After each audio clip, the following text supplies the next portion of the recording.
Clearly good news, FDI up across the region, but Saudi Arabia really leading the way.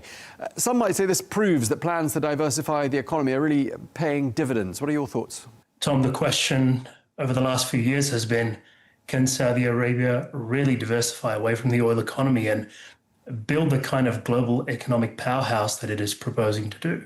And it's been quite a blunt question. You've heard versions of this across.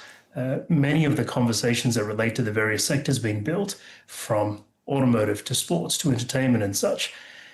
This is a very significant event because, of course, this is a clear demonstration that the efforts that have been underway under Vision 2030 are proving useful. And just a few months ago, Tom, actually, you and I were speaking about this. The FDI numbers being estimated around $20 billion, just north of, and the expectation being that perhaps this would be somewhat of a decline. Under the Vision 2030, Saudi Arabia has a FDI inflows target of around $100 billion US.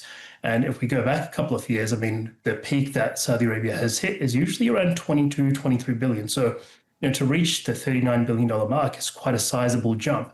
And it's not by accident. I mean, we've talked about many of the industrial reforms that are taking place and the many initiatives and programs underway.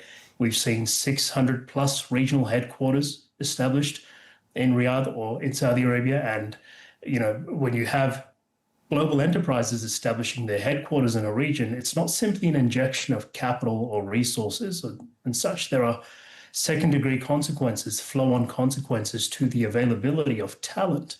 There's mentorship available to the young, very educated population.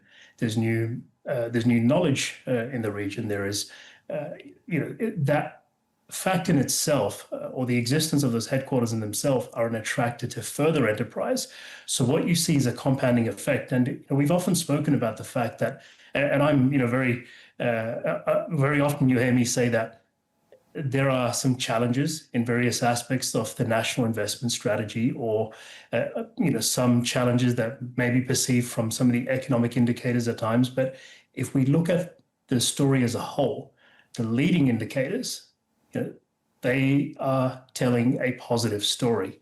And these numbers are the result of that. It is showing that the economy is heading in the right direction. There is still a way to go. We're about halfway through Vision 2030 being in motion, but it's all heading in the right direction.